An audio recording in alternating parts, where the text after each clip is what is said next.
पर यार ये वैलेंटाइंस वीक है, तू अभी उससे अपना रिश्ता नहीं तोड़ सकता। ये बहुत ही गलत होगा। तुझे क्या लगता है? मुझे नहीं पता। और तू अपनी आवाज थोड़ी धीरे रखेगा। मैं अपने दोस्त डैनियल से लिविंग रूम में बैठकर बातें कर रहा था और मेरी गर्लफ्रेंड केशा किचन में कुछ काम कर रही थी। केशा और मैं एक कॉमन फ्रेंड की वजह से कुछ महीने पहले ही मिले थे। मैं जिस आईटी कंपनी में काम करता हूँ, केशा वहां एक फ्रीलांस कॉपीराइटर है।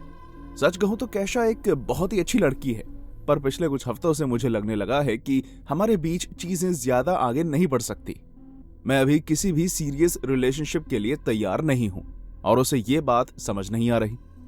इस बात के लिए मैं उसे भी जिम्मेदार नहीं ठहरा सकता। केशा का बचपन बहुत ही परेशान कर देने वाला रहा है। उसकी अपनी मॉम से कभी बनी नहीं और उसके डैड ने काफी अरसे पहले ही उन दोनों को छोड़ दिया था, इसलिए वो खुद ही अपना ख्याल रखकर बड़ी हुई है।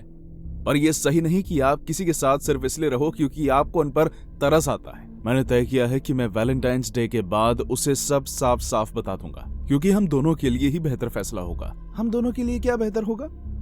जब मैंने डैनियल से वो आखिरी बात की तो केशा अपने हाथ में पॉपकॉर्न्स का एक बोल लेकर अंदर आई। कुछ नहीं, मैं बस काम की बात कर रहा था। ओह अच्छा। हम तीनों ने उस रात गेम देखी और ये बात दब गई। अगली सुबह जब मैं कूड़ा रखने बाहर जा रहा था तो मैंने अपने आंगन में एक बहुत ही चौंका देने वाली चीज देखी। वहां पर एक छोटी सी अजीब सी दिखने वाली डॉल पड़ी थी।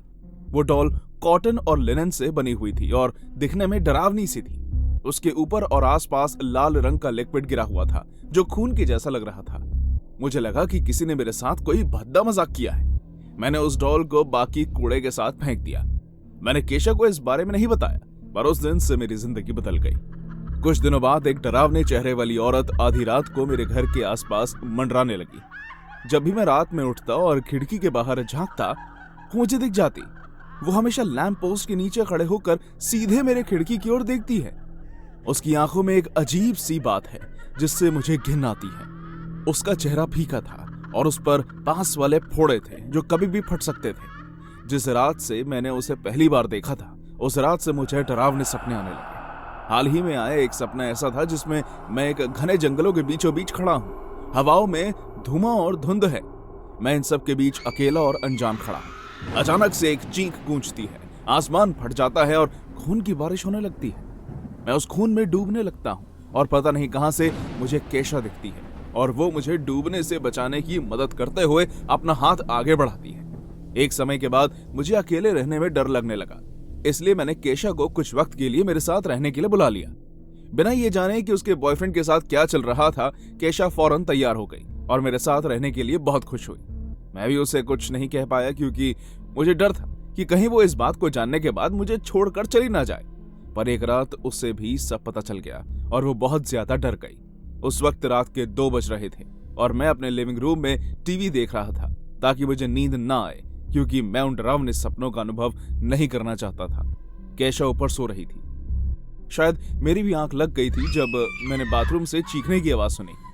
मैं फौरन बाथरूम की ओर भागा और मैंने देखा कि वो जमीन पर बैठकर रो रही थी। क्या हुआ? क्या तुम ठीक हो? वो कुछ बोल नहीं पाई। उसने अपना कांपता हुआ हाथ उठाया और बाथटब की ओर इशारा किया। बिना सर का कौवा बाथटब में तैर रहा था। उसके खून से पानी लाल हो चुका था। किसी ने उसे बाथरूम की खुली हुई खिड़की देखकर अंदर फेंका था और मैं जानता था कि वो कौन था।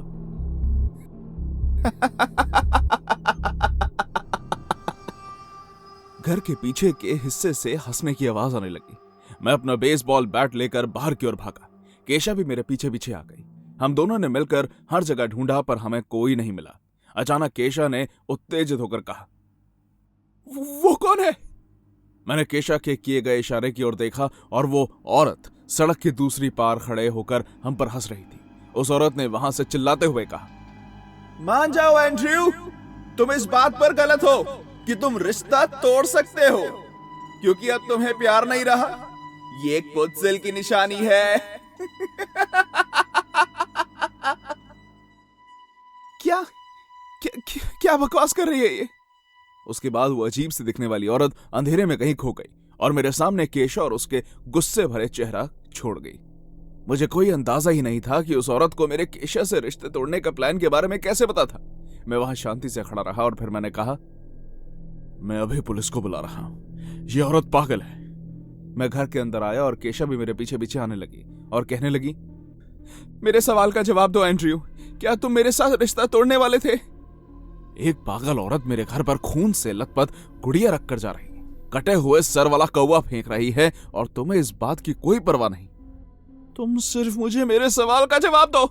हाँ, मैं तुमसे रिश्ता तोड़ना चाहता हूँ। ये चल नहीं रहा और मैं दिखावा करते करते थक गया। अब तुम खुश हो? तो तुमने मुझे बताया क्यों नहीं? क्योंकि वैलेंटाइंस डे आ रहा है और मैं इस वक्त पर तुमसे रिश्ता नहीं तोड़ना चाहता था।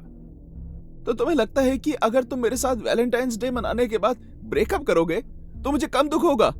हे भगवान, सारी औरतें पागल होती हैं क्या? मैं बस 911 पर फोन करने ही वाला था कि दरवाजे की घंटी बजी। शायद तुम दरवाजा खोलना चाहोगे। कसम से, अगर यह वही पागल औरत हुई तो मैं उसका मुंह तोड़ दूंगा। मैं तेजी से दरवाजे की ओर बढ़ा और मैंने एक झटके में दरवाजा खोल दिया, पर इससे पहले कि मैं देख पाता कि कौन है, किसी ने मेरी आंखों के आगे पाउडर फूंक दिया और सब कुछ धुंधला हो गया।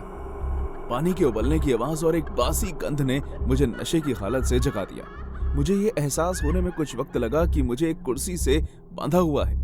मैंने आसपास देखा तो मुझे दिखाई दिया कि वो पागल औरत मेरे किचन में खड़े होकर कुछ बना रही थी और उसी के साथ साथ कुछ मंत्र पढ़ रही थी। तुम्हारी हिम्मत कैसे हुई मेरे घर में घुसने की? तुम्हें मेरी क्या परवाह? केशा कहाँ है? क्या किया तुमने उसके साथ? केशा चलकर मेरे पास आई और वो बिल्कुल ठीक लग रही थी। वो मेरे चेहरे के करीब आई, उसमें कुछ तो अजीब था। उसने गुस्से भरी नजर से मुझे देखा और फिर अजीब ढंग से मुस्कुराई। उसकी मुस्कान में मुझे एक शैतान की झलक दिखी। मुझे माफ कर देना एंड्रयू, मुझे ये नाटक करना पड़ा, पर तुम इसी के लायक हो। ये औरत मेरे घर क्या कर रही? और तुम ये क्या बातें कर रही हो? ये औरत मेरी मॉम है। मुझे इनसे दोबारा मिलना पड़ा क्योंकि तुमने मेरे पास और कोई रास्ता नहीं छोड़ा। मैंने तुम्हें उस रात डैनियल से बात करते हुए सुन लिया था। तुम मुझसे रिश्ता नहीं तोड़ सकते, इसलिए मैंने अपनी मॉम को मेरी मदद करने के लिए बुला लिया। बहुत अच्छा वूडू जानती हैं। हम तुम पर जादू टोना कर रहे थे जिसकी वजह से तुम्हें वो बुरे सपने आने लगे। पर फिक्र मत करो, आज रात हम एक आखिरी जादू करेंगे। ये एक जुनून मंत्र है। इसके बाद तुम कभी मुझे छोड़ने के बारे में सोचोगे भी नहीं। क्या तुम पागल हो गई हो? मॉम, और कितना टाइम लगेगा? अब मुझसे और बर्दाश्त नहीं हो रहा।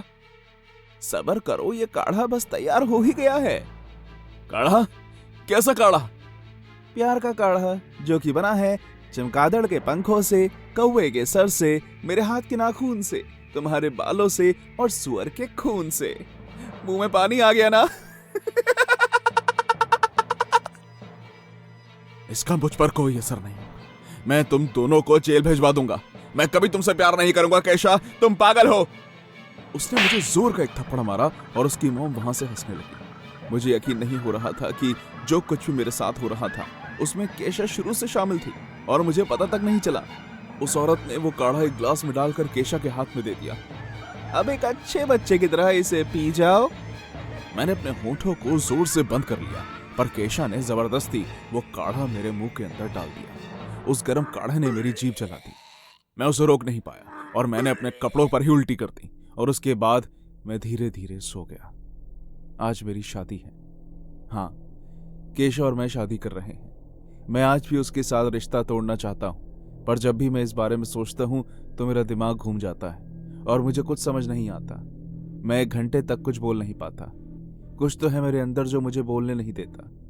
मैं नहीं जानता कि क्या कभी भी मैं इस औरत से आजाद हो पाऊंगा या नहीं। जान, सभी मेहमान इंतजार कर रहे हैं, जल्दी यहाँ आओ।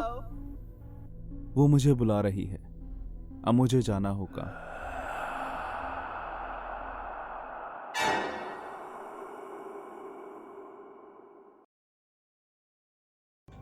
ये पिछले साल के वैलेंटाइंस के दिन की बात है। मेरे पति और मैंने शहर के बाहर एक छोटे से घर को किराए पर लिया था। उस घर के पीछे एक तालाब था। हम उस वैलेंटाइंस के दिन पर एक दूसरे के साथ कुछ समय अकेले बिताना चाहते थे, क्योंकि उस दिन हमारी शादी की पहली सालगिरह भी थी। मुझे प्रकृति में रहना पसंद है, इसलिए मेरे लिए वो जगह किसी स्वर्ग से कम नहीं थी। घर के आसपास लगे पेड़ ऐसा लग रहे थे जैसे मानो हमारी सुरक्षा के लिए सेना तैनात हो, और तालाब ऐसा लग रहा था मानो शीशे का कोई टुकड़ा हो। उसका पानी इतना साफ था कि हर चीज की परछाई उस तालाब में बखूबी नजर आ रही थी। हम अपनी गाड़ी लेकर 14 फेब को वहां गए उस जगह पहुंचकर मेरे पति ने मुझे अपनी बाहों में ले लिया और कहा, हम यहां बहुत ही अच्छा समय बिताएंगे। मैं मुस्कुराई और मैंने उसे गले लगा लिया। वो घर बहुत ही साफ सुथरा था, उन कपल्स के लिए बिल्कुल परफेक्ट जो रोमांटिक समय बिताने वाला चाहते हैं। आसमान में बादल छाए हुए थे, जिसकी वजह से अंदर थोड़ी सर्दी थी। मैंने सोचा कि मैं अग्नि कक्ष में आग जला देती हूं और तब तक मेरे पति ने हमारा सामान गाड़ी से निकाला और हमारे बेडरूम में रख दिया। जैसे ही लकड़ी पर आग लगी, उसमें से जलने की आवाज आने लगी। अग्नि कक्ष के ठीक साथ ही एक बड़ी सी शीशे की खिड़की थी जो तालाब का एक बेहद खूबसूरत नजारा दिखाती थी। मैं बाहर का नजारा देख रही थी जब मैंने एक आदमी को जंगलों से बाहर निकलते हुए देखा। वो देखने में बहुत अजीब लग रहा था। वो देखने में एक माइम आर्टिस्ट जैसा लग रहा था। मैंने कॉलेज में फाइन आर्ट्स लिया था, इसलिए मैं जानती थी कि ये वो कलाकार होते हैं जो बिना बोले सिर्फ एक्सप्रेशन के जरिए अपनी कला दिखाते हैं। उसकी काले और सफेद रंग की उस शर्ट पर धब्बे थे। मुझे उसका अधूरा चेहरा ही दिख रहा था, लेकिन फिर भी उसे देखकर मुझे कुछ अच्छा नहीं लगा। उसकी आंखों के आसपास काले रंग का गोला बना हुआ था ताकि आंखें और भी ज्यादा ठीक से दिख सकें। उसके चेहरे पर लगा सफेद पेंट बहुत अजीब लग रहा था। वो तालाब को ऐसे घूर रहा था जैसे किसी शीशे में देख रहा हो, और फिर वो उसमें देखकर शक्लें बनाने लगा। पहले वो मुस्कुराया, फिर हंसा और फिर रोने लगा। मैंने इन माइम आर्ट्स को स्टेज पर अपनी परफॉर्मेंस देने से पहले अपने एक्सप्रेशंस की प्रैक्टिस करते हुए देखा है, और वो भी वही कर रहा था। पर यह बात तो अजीब थी कि वो अकेला इन जंगलों के बीच क्या कर रहा था और तालाब में देखकर प्रैक्टिस क्यों कर रहा था। तुम क्या देख रही हो? वो आदमी, वो बहुत अजीब है। मेरा पति भी उस खिड़की के सामने आकर खड़े हो गए और अब हम दोनों उस आदमी को देख रहे थे। इस आदमी ने ऐसे कपड़े क्यों पहने? वो एक माइम आर्टिस्ट है। और तुम्हें इस बारे में कैसे पता? मैं कॉलेज में कुछ लोगों को जानती थी। बेवकूफ दिखता है। फिर उसने मुझे पीछे से गले लगाया और कहा, शायद मैं तुम्हारी जिंदगी में कुछ मजेदार कर सकूं। उसकी वो रोमांटिक बात सुनकर मैं मुस्कुराई और एक पल के लिए मैंने अपनी नजर खिड़की से हटाकर उसी को देखा। वो आदमी हम दोनों को देखने लगा। इससे पहले कि मैं उसका चेहरा ठीक से देख पाती, वो जंगलों में वापस चला गया जैसे वो आया था। कुछ पल के लिए मैं ये सब कुछ भूल गई। जैसे ही दिन ढला, जंगलों की आवाजें तेज हो गई। क्रिकेट और मेंढक हमारे लिए गाना गाने लग गए। जब हम एक रोमांटिक डिनर की तैयारी कर रहे थे, मैंने कैंडल्स लगाई और मेरे पति ने फूलों से टेबल सजाया। उसने गाने लगा दिए और हमने वाइन की पहली बोतल खोली। हम बहुत ही अरसे के बाद छुट्टी पर आए थे, इसलिए हम इसका पूरा फायदा उठाना चाहते थे। 2 ड्रिंक्स के बाद उसने मुझे अपने साथ डांस करने के लिए कहा। मैंने खुशी खुशी अपना हाथ उसके हाथ में दे दिया। हम अपनी शादी के दिन की तरह नाचने लगे। मैं उसकी बाहों में खोने ही वाली थी कि मेरी नजर अग्नि कक्ष के पीछे बनी खिड़की पर गई, और जो मैंने देखा उसे देखकर मेरी सांस अटक गई। इतने अंधेरे में 2 आंखें ऐसे चमक रही थी जैसे किसी गाड़ी की हेडलाइट्स। वो हमें ही घूर रही थी। वो आंखें ना झपक रही थी और ना ही एक भी इंच इधर उधर हो रही थी। वो बस मेरे और मेरे पति पर टिक गई थी जब हम डांस कर रहे थे। मैं डर के मारे इतना घबरा गई थी कि कुछ सेकंड्स तक मेरी आवाज ही नहीं निकली। अचानक उस आदमी ने अपने चेहरे पर टॉर्च जलाई जो उसने अपने हाथ में पकड़ रखी थी, और उसका चेहरा एक बुरे सपने की तरह डराने लगा। ये वही माइम आर्टिस्ट था जिसे मैंने आज दोपहर तालाब के किनारे देखा था। उसने अपने होठों को ऐसे चाटा जैसे कोई खाने को देखकर करता है। मैं खुद को और रोक नहीं पाई और जोर से चिल्ला पड़ी, क्या क्या हुआ सूसी? वो हमें देख रहा है। जैसे ही मैंने खिड़की की ओर इशारा किया, मेरे पति ने उस तरफ देखा, और हैरानगी की बात तो यह थी कि वो आदमी तस से मस नहीं हुआ। वो वहीं खड़ा रहा और मुझे ऐसा घूरता रहा जैसे मेरे अलावा वहां और कोई हो ही ना। ये घटिया आदमी। मेरे पति को उस आदमी पर गुस्सा आ गया और वो उसे सबक सिखाने के लिए उसकी तरफ जाने लगा। मैं भी अपने पति के पीछे पीछे जाने लगी और वो आदमी हमारी तरफ मुड़ गया जैसे कि वो हमारे बाहर आने का ही इंतजार कर रहा हो। ये सब देखकर मुझे एहसास हुआ कि कुछ तो गड़बड़ है, और इससे पहले कि मैं अपने पति को रोक पाती, बहुत देर हो चुकी थी। मेरे पति उस आदमी के बहुत करीब पहुंच गए थे और उसके चेहरे पर पंच करने के लिए बिल्कुल तैयार थे जब उनका पैर एक ऐसी जगह पड़ा जो उस आदमी ने घास में छुपा कर रखा था, जैसे एक बूबी ट्रैप। किसी चीज के बंद होने की तेज आवाज हुई और मेरे पति दर्द में चिल्लाए। मैंने नीचे देखा, उसका पैर एक मैन ट्रैप में फंस गया था। उस मैन ट्रैप के नुकीले दांतों ने उसके पैर में छेद कर दिए थे और वो जितनी भी कोशिश कर रहा था लेकिन खुद को उसे छुड़ा नहीं पा रहा था। मैं समझ गई थी कि ये उस पागल आदमी की चाल थी जिसमें हम फंस गए थे। वो आदमी हंसने लगा और फिर उसने अपनी जेब से एक औजार निकाला। उसने अपने हाथ आसमान की ओर उठाया और अपनी पूरी जान लगाकर उस औजार से मेरे पति के सर के बीचों बीच मार दिया। उसके सर से खून फुवारे की तरह निकलने लगा। ये देखकर मैं इतनी डर गई थी कि 1 इंच भी हिलने की जरूरत नहीं कर रही थी। मैं भागना चाहती थी और किसी को मदद के लिए बुलाना चाहती थी, पर हम जंगलों के बीच थे, यह हमारी मदद कौन करता। इतना खून बहने की वजह से मेरे पति की मौत हो गई और जब उनका शरीर जान छोड़कर जमीन पर गिरा तो उस आदमी ने कुछ ऐसा किया जो सोचा भी नहीं जा सकता। वो मेरे मरे हुए पति की लाश के पास बैठकर रोने लगा। वो उसी तरह रो रहा था जैसे कि उस दोपहर को तालाब के सामने रोया था। जब मुझे एहसास हुआ कि आदमी क्या करने की कोशिश कर रहा था तो मेरे पैरों से जमीन खिसक गई। पहले वो मुस्कुराया, फिर हंसा और फिर रोने लगा। ओह माय गॉड, ये आदमी उस दोपहर को तालाब के पास खड़े होकर कोई बेवकूफी नहीं कर रहा था, बल्कि ये प्रैक्टिस कर रहा था अपने एक्सप्रेशंस जो इसने मेरी पति की मौत पर करने थे। मैं घर की तरफ भागने लगी और वो आदमी मेरे पीछे भागने लगा। मैं दरवाजे से बस कुछ ही इंच दूर थी जब उस आदमी ने मुझे उसी औजार से पीछे से मारा। वो मार इतनी तेज थी कि मैं उसी वक्त बेहोश हो गई। जब मैं उठी तो मैंने खुद को लिविंग रूम के सोफे पर लेटा पाया। इस बात पर कोई शक नहीं था कि मुझे उठाकर वहां लाया गया था। मेरे पति का कातिल हाथ में सूप का बोल लिए लिविंग रूम में आया। प्लीज मुझे मत मारो, हमने तुम्हारा क्या बिगाड़ा, मुझे जाने दो प्लीज। वो आदमी मेरे पास आकर बैठ गया। उसने मेरे हाथ में सूप का बोल दिया और कुछ नहीं बोला। पहली बार उसके मुंह से आवाज निकली, डरो मत, मैं सिर्फ तुम्हें बचाना चाहता था। मुझे बचाना चाहते थे? किससे? तुमने मेरे पति को मार डाला, तुम पागल हो। अपने प्यारे पति का बैग जाकर चेक करो और तुम्हें पता चल जाएगा, जाओ। मैं धीरे से बेडरूम की तरफ गई और मैंने अपने पति का बैग खोला। जो मैंने देखा उसे देखकर मैं दंग रह गई। उस बैग में हथकड़ी और एक चाकू था। जब तुम्हारी गाड़ी आकर रुकी तो मैंने उसे ये चीजें अपने बैग में डालते हुए देखा जो उसने एक ट्रंक में छुपा कर रखी हुई थी। मैं बस तुम्हारी मदद करना चाहता था और तुम्हें बताना चाहता था कि तुम कितनी खूबसूरत हो सूजी। क्या तुम मेरे साथ रहोगी? मेरा सर चकराने लगा। मुझे समझ नहीं आ रहा था कि क्या ज्यादा बड़ा पागलपन था, यह जानना कि मेरा पति मुझे मारना चाहता था या फिर ये कि इस आदमी ने मेरे पति को मारकर मेरी जान बचाई थी। इससे कोई फर्क नहीं पड़ता कि यह सुनने में कितनी उलझन भरा है। मैं वैलेंटाइंस डे अकेले नहीं मनाना चाहती थी। तो हाँ, मैं यहां हूं इस माई मार्टिस के साथ डांस कर रही। ये वही गाना है जिस पर मैं और मेरे पति नाच रहे थे। कम से कम इस बार मैं सुरक्षित थी। जैसे ही मैंने अपना उदास चेहरा उसके कंधे पर रखा, उसने मेरे कानों में प्यार से कहा,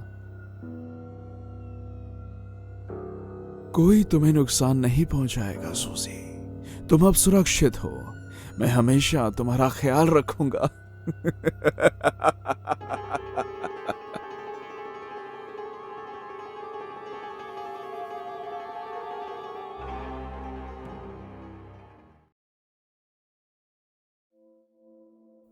आज वैलेंटाइंस डे है और बाकी लोगों के विपरीत मैं अकेले रहकर खुश हूं। दरअसल खुश से भी ज्यादा आराम और शांत। मेरे कुछ दोस्त कहते हैं कि ये नॉर्मल नहीं है, मैं हमेशा के लिए अकेला नहीं रह सकता। पर 2 साल पहले जो हुआ उसे याद करके मैं सोचता हूं कि मैं अकेला ही रहूं तो बेहतर है। मैं किसी पर भी विश्वास नहीं कर पाता। इसकी शुरुआत मेरे कॉलेज के दिनों से हुई। एक दिन मैं कॉलेज से अपने घर की ओर जा रहा था जब एक लड़की मुझसे आकर टकराई। आउच! ओह, मुझे माफ कीजिएगा, मैं जानकर नहीं। नहीं नहीं, कोई बात नहीं, इसमें मेरी गलती है। मैं ध्यान देकर नहीं चल रही थी। दरअसल मैं यहाँ नहीं हूं और मुझे नहीं पता कि मेरी अगली क्लास कहाँ है। और दूसरी ओर मैं यहाँ बिल्कुल नया नहीं था। कुछ साल हो चुके थे जब से मैंने कॉलेज शुरू किया था, इसलिए मैंने उसकी क्लास ढूंढने में उसकी मदद करती। इससे पहले कि वो अपनी क्लास के अंदर जाती मैंने उसे रोका। क्या तुम्हें मेरा फोन नंबर चाहिए? जब भी तुम्हें किसी चीज की जरूरत हो तो मैं मदद कर सकता हूँ, मैं पास ही में रहता हूँ। वो मुस्कुराई। उस समय मैंने ध्यान नहीं दिया, लेकिन उसकी मुस्कान में कुछ अजीब बात तो थी और इसके अलावा मुझे उसका चेहरा भी कुछ जाना पहचाना सा लग रहा था। पर मैं यकीन के साथ कह सकता था कि मैं उसे नहीं जानता था। श्योर, वैसे मेरा नाम एबी है। तुमसे मिलकर अच्छा लगा एबी। मेरा नाम जेडन है। राइट। मुझे उससे दोबारा मिलने में कोई आपत्ति नहीं थी। उसके काले बाल, चमकदार आंखें और चेहरे पर वो क्यूट फ्रेकल्स, वो बिल्कुल वैसी लड़की थी जैसी मुझे पसंद थी। बल्कि मैं तो चाहता था कि वो मुझे कभी फोन करे, और उसे ये करने में देर नहीं हुई। अगली बार जब मैंने उसकी मदद की तो उसने मुझे एक दिन उसके साथ डिनर पर चलने के लिए जोर दिया और तब से हम दोनों ने एक दूसरे को करीब से जाना। तो तुम नर्सिंग पढ़ रही हो? तुम्हें काफी पसंद है ये? हाँ, ऐसा ही समझ लो। तो तुम्हें और क्या करना पसंद है? वक्त बीतते मुझे एहसास होने लगा कि हम दोनों कितने सामान्य हैं। हमारी पसंद एक जैसी थी। वो उसकी पर्सनैलिटी, हालांकि वो कभी कभी अजीब बर्ताव करती थी पर फिर भी बिल्कुल परफेक्ट थी, इसलिए हम दोनों एक दूसरे से मिलते रहते। बाहर जाने की जगह हमेशा एबी ही चुनती थी और हैरानगी की बात यह है कि मुझे वो हर जगह पसंद थी। हमने एक दूसरे के साथ बहुत अच्छा वक्त बिताया और यहां तक कि मुझे यकीन हो गया था कि हम एक दूसरे के लिए परफेक्ट हैं। तो मैंने तय किया कि वैलेंटाइन से कुछ हफ्ते पहले ही मैं उसे अपनी गर्लफ्रेंड बनाने के लिए पूछूंगा। उसने हाँ कह दिया। उस वैलेंटाइंस डे से पहले एक एक दिन बहुत ही अच्छा बीत रहा था। वैलेंटाइंस डे मनाने के लिए एबी ने मुझे अपने घर बुलाया। उसने कहा कि हम एक साथ डिनर करेंगे। शाम को मैं उसके घर उसके लिए गुलाब का एक बड़ा गुलदस्ता लेकर गया। ओह, इसके लिए बहुत बहुत शुक्रिया जान। इससे पहले कि वो उन गुलाब के फूलों को पानी के गमले में रखती, मैंने उससे माथे पर चूमा। किसी वजह से वो कोई बात तो थी जो उसमें उस दिन अलग लग रही थी। मुझे माफ करना, लेकिन डिनर अभी तक बना नहीं है। तुम समय से पहले ही आ गए। तुम प्यासे लगते हो। जब तक डिनर बन रहा है, क्या तुम कुछ पीना चाहोगे जान? मुझे ड्रिंक पीने में कोई दिक्कत नहीं थी। जब मैं सोफे पर बैठा तो वो मेरे लिए एक ड्रिंक ले आई। शुक्रिया जान। उसने धीरे से अपना सर हिलाया और वो मुझे एक उम्मीद भरी निगाहों से देखने लगी। जब मैंने अपने ड्रिंक का पहला सिप लिया, उसकी आंखें पूरी तरह से खुली थी और उसने एक बार भी अपनी आंख नहीं झपकाई। क्या तुम... इससे पहले कि मैं कुछ पूछ पाता कि वो ठीक है या नहीं, उसने अपनी आंख झपकाई। उसके चेहरे पर भाव बदल गए। ओह, मैं अपनी गाड़ी में कुछ भूल गई हूँ। तुम यही इंतजार करना जान और मेरे कमरे में बिल्कुल मत जाना। मैं तुम्हें चेतावनी दे रही हूँ।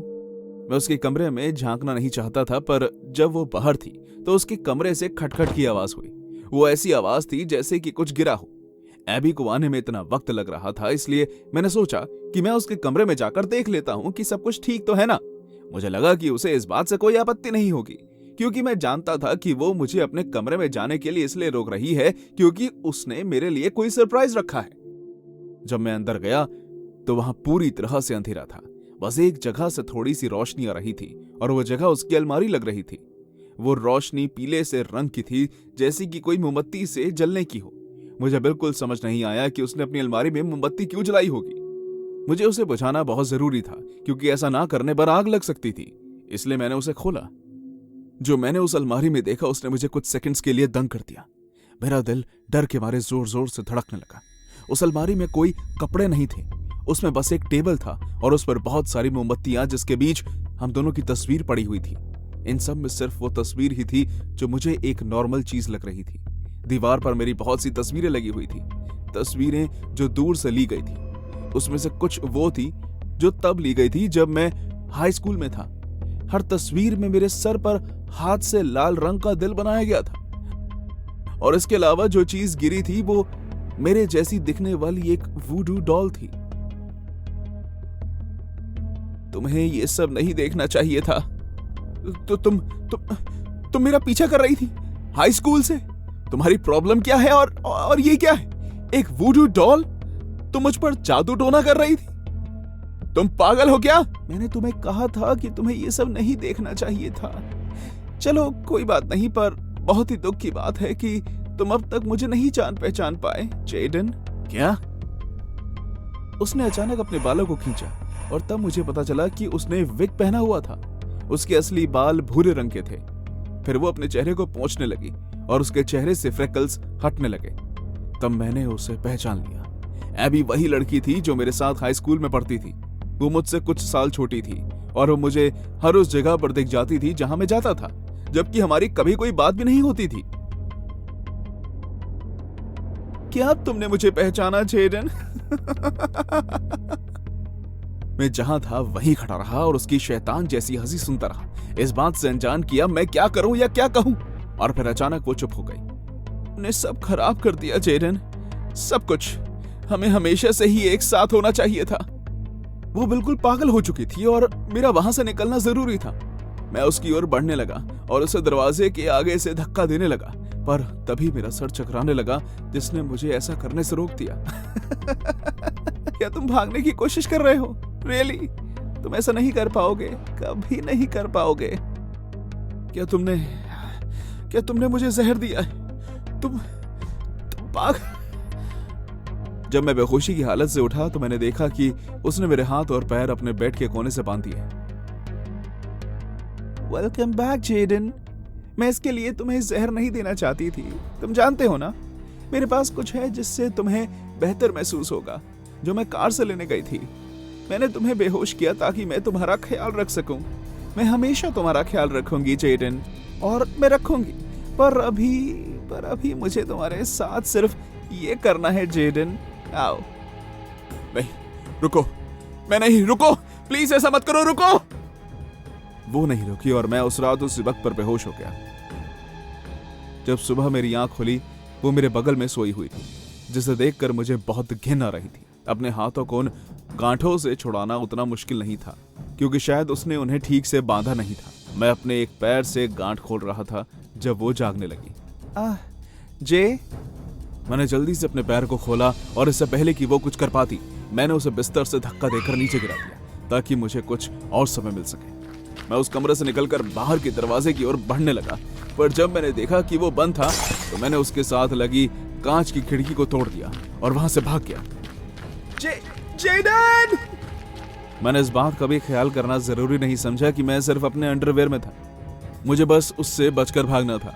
मैंने अपना सेल फोन तक वहां से नहीं उठाया और भाग्य से एक स्टूडेंट ने मुझे अपना फोन दिया और मेरी मदद की। उस दिन के बाद से मैंने ये सुनिश्चित किया कि उसे अपने किए की सजा जरूर मिले। मुझे बेहोश करना, अगवा करना और मेरी मर्जी के खिलाफ मेरा इस्तेमाल करना, इन सब के लिए मुझे बहुत सारी पूछताछ से गुजरना पड़ा, जो कि मेरे लिए बहुत मुश्किल था। पर सबसे ज्यादा खराब बात यह थी कि सब खत्म होने के बाद जब वो लोग उसे ले जा रहे थे तो उसने मुझसे कहा कि मैं तुमसे प्यार करती हूँ जेडन, और हमेशा करती रहूंगी। वो पागल थी, बिल्कुल पागल। इस बात में कोई शक नहीं कि भले ही मुझे न्याय मिल गया हो, लेकिन मैं कभी किसी पर विश्वास नहीं कर पाऊंगा।